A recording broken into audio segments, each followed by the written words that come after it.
సింగరేణిలో కార్మికుల ప్రధాన సమస్యలపైన Singareni college workers union AITC గుర్తింపు సంఘంగా 31 డిమాండ్లతో సమ్మె నోటీస్ ఇచ్చాం.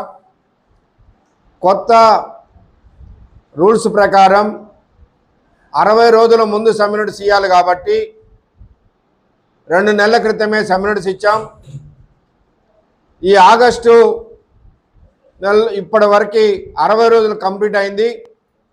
నిన్న 12వ తారీఖు నాడు ఆర్ఎల్సీ ఆఫీసులో జరిగిన సమావేశంలో యాజమాన్యం మళ్ళీ పోస్ట్పోన్మెంట్ అడిగితే 21వ తారీఖు నాటి వరకు కనుక అగ్రిమెంట్ చేయకపోతే ఫెయిల్యూర్ రిపోర్ట్ ఇవ్వాలి అనే కండిషన్తో మాత్రమే ఒప్పుకుంటామని చెప్పాం. యాజమాన్యం కూడా అంగీకరించింది. కాబట్టి 21వ తారీఖుకి పోస్ట్పోన్మెంట్ అయింది. ప్రధాన డిమాండ్ల పైన యాజమాన్యం కనుక అగ్రిమెంట్ చేస్తే మంచిదే, లేకపోతే 21వ తారీఖు తర్వాత సింగరేణిలో నుండి అన్ని కార్మిక సంఘాలని సహకారం తీసుకొని కలిసి సమ్మె చేయడానికి ఏఐటీసీ సిద్ధంగా ఉందని తెలియపరుస్తూ ఉన్నాం. సమ్మె నోటీసు జూన్ 8వ తారీఖున యాజమాన్యానికి అదేవిధంగా లేబర్ డిపార్ట్మెంట్కి ఇవ్వడం జరిగింది. 6 రోజుల తర్వాత సమ్మెకు వెళ్ళాలి. దీని కండిషన్ ప్రకారం ఈ మధ్యలో చర్చలు జరిగిన విషయాలన్నీ ఎప్పటికప్పుడు మీడియా ముందు తెలియజేయడం జరిగింది. ప్రధానంగా ఈరోజు ఏదైతే పెర్క్స్, ఇన్కమ్ ట్యాక్స్ మీద పెర్క్స్ కోల్ ఇండియా కార్మికులకు ఇక్కడ అధికారులకు ఇస్తున్నట్టుగా సింగరేణి కార్మికులకు ఇవ్వాలి. ఇది ప్రధానమైన డిమాండు. అదేవిధంగా మైనింగ్ స్టాఫ్ మారు పేర్లకు సంబంధించి ఇంకా రకరకాల సమస్యలు 31 ఉన్నాయి.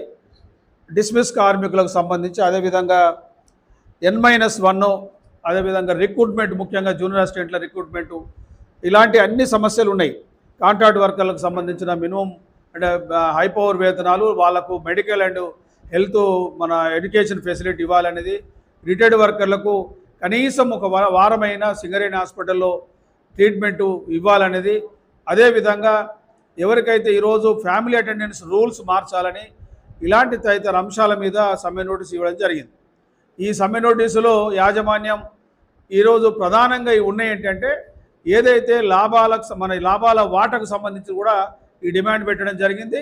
దీంట్లో వీళ్ళ డైరెక్టర్లకు సంబంధించిన సమావేశంలో లాభాలు ఫైనల్ చేసి గవర్నమెంట్తోని చెప్పించిన తర్వాత దీన్ని అనౌన్స్ చేస్తామని చెప్తా ఉన్నాం.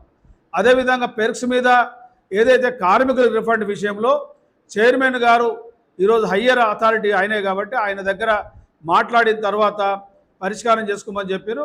ఈరోజు ఒకటి ఆలోచన చేయాలి. యాజమాన్యం గతంలో ఉన్న ప్రాక్టీస్ ఏంటంటే ఏదైతే ఇలాంటి ఫైనాన్షియల్గా ఉన్న ఏవైతే అంశాలు ఉన్నాయో యూనియన్లను అవసరమైతే ప్రభుత్వం దగ్గర తీసుకుపోయి ఫైనల్ చేసే ఏదైతే ఉందో అది మేనేజ్మెంట్ యొక్క ఇబ్బంది, వాళ్ళు చూడాలి అది.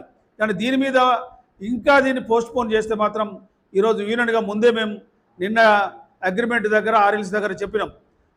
ఏదైతే 21వ తారీఖు కనుక ఇవి పరిష్కారం కాకపోతే మేము సమ్మెలకు వెళ్ళడం ఖాయమని చెప్పి ఈరోజు ఏఎల్సీ కూడా ఫెయిల్యూర్ రిపోర్ట్ ఇస్తామని చెప్పారు. ఏదేమైనా ఒకటి మాత్రం వాస్తవం, ఇది మేనేజ్మెంట్ ఆలోచన చేయాలి. అంటే మేనేజ్మెంట్ సమ్మె అయితేనే ఈరోజు మేము అగ్రిమెంట్ చేస్తారా, అది వాడు ఆలోచన చేసుకోవాలి. అదేవిధంగా సీరియస్గా ఈరోజు మొన్నటిదాకా మైనింగ్ స్టాఫ్ నిరాహార దీక్షలు జరిగినాయి. ఇప్పుడు మారు పేర్లకు సంబంధించిన నిరాహార దీక్షలు జరుగుతూ ఉన్నాయి. దీన్ని ఆలోచన చేయాలి. ఏదైనా ఈ అగ్రిమెంట్ కనుక సానుకూలంగా జరుగుతుంది అనుకుంటా ఉన్నాం. జరగకపోతే మాత్రం 22వ తారీఖు తర్వాత గ్యారెంటీగా సింగరేణిలో భారీ సమ్మె తప్పదని యాజమాన్యాన్ని హెచ్చరిస్తా ఉన్నాం.